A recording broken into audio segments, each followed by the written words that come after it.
الله أكبر الله أكبر الله أكبر الله أكبر. Quran says that within the Nabi Muhammad ﷺ you find Uswatun Hasana, the best of examples. How did he deal with xenophobia? And see how we can practice it.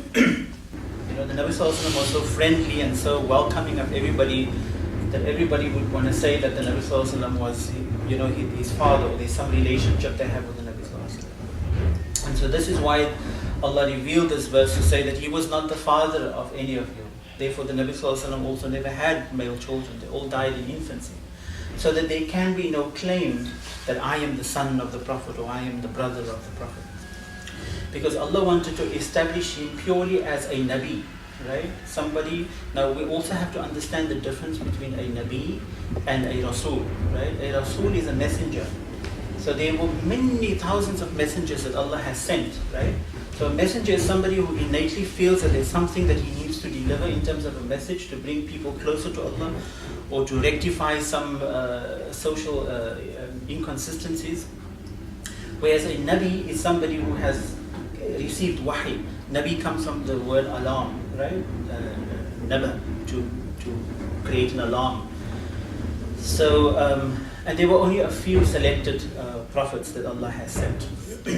So the Nabi ﷺ was Khatam al-Nabiyyin. He was the finality of prophethood, right? Prophethood ended with him. So there are still many messengers that can come. In fact, the Nabi ﷺ said Allah sends a messenger every 100 years. Allah sends a reformer to remind people of the pure way of life.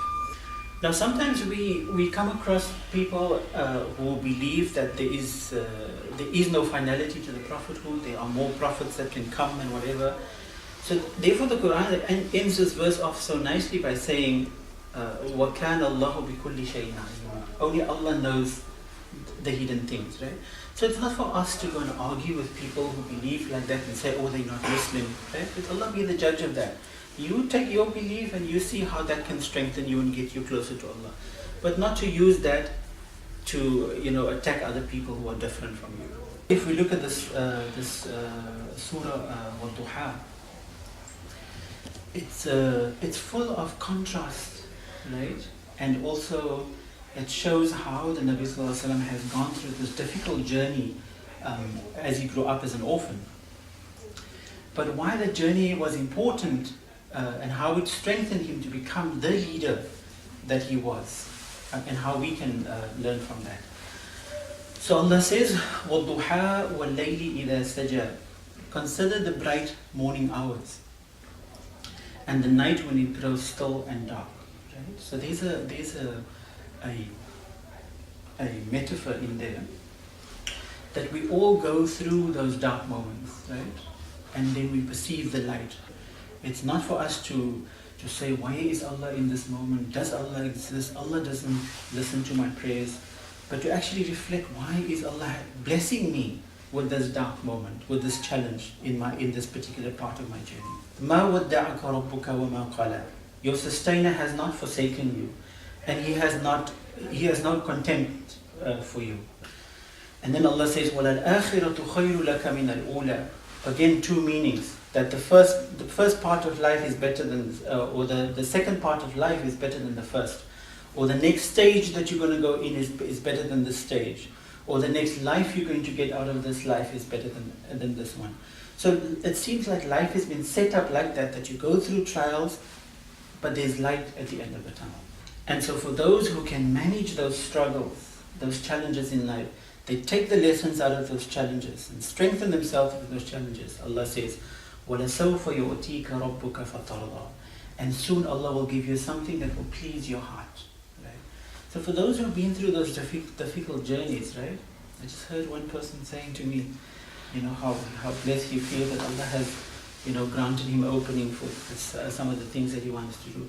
But then there were those difficult moments, right? That we also have to celebrate. So now Jibreel reminds the Nabi Sallallahu Alaihi Wasallam of his mission, the start of his mission. And he says to him, أَلَمْ يَجِدِكَ يَتِيمًا فَآوَى. Did we not find you as an orphan and then we gave you shelter?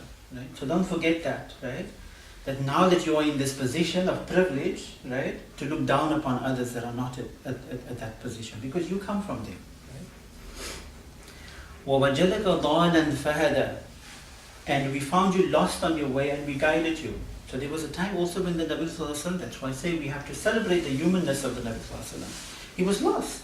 He grew up in the midst of Jahiliyyah, in the midst of ignorance, Bedouin culture, where people were killing each other for a drop of water. So he was lost. What is my role and my purpose in all of this? And then Allah says, and notice how He guided you, right? وَوَجَدَكَ عَائِلًا فَأَغْنَى, and you were needy, you had wants, right? And we found you wanting and we gave you sufficiency. فَأَمَّا الْيَتِيمَ فَلَا تَقْهَرْ, right? So don't, when the orphan comes to you, don't repel him, right? So the orphan here is also an example of the person who is lesser than you, right? So when that lesser person comes to you, don't repel him. Listen to his needs, see how you can help. وَأَمَّا السَّائِلَ فَلَا تَنْهَرْ, and the person who comes and seek help from you or ask you for something, don't reject them. So I just want to reflect a little bit on some of the sayings that the Nabi Sallallahu Alaihi Wasallam said, and that speaks, in conformity with what the Quran is teaching us about the character of the Nabi Sallallahu Alaihi Wasallam. For example, the Nabi Sallallahu Alaihi Wasallam said, لا يؤمن أحدكم حتى يحب لأخيه ما يحب لنفسه. None of you can truly say that you believe until you wish for your brother or your sister or your fellow human being what you wish for yourself. I'm only successful if you are successful. And then he also says, إن تؤمنوا بالله واليوم الآخر فليكرم ضيفك, that if you truly believe in Allah and the last day, then honor your guest. People who come from a long distance, for example, people who are calling you up and say that I'm going to be in your town, I don't have any place to stay, can I come and stay with you? What I like about what the Hindu tradition is teaching us, that your mehman, your guest that comes into your house, is like God is stepping into your house. And this was the tradition of the Nabi Ibrahim alayhi salam, when he said that Allah is coming to destroy Sodom and Gomorrah simply because of the fact that they were not hospitable to their guests. He also said, Al-Muslimu man salim al-Muslim bil-lisanihi wa yadi. Very important. If you call yourself a believer is he by whose hands and tongue others are safe. Right? So whatever you utter, or whatever you do for other people, it must be for their benefit. It mustn't be to harm them. So when you want Allah to help, to extend a hand of help to you, make sure you've helped enough people on your journey. And then the Nabi Sallallahu Alaihi Wasallam said, kindness is a mark of faith. And whoever has no kindness has no faith. Right?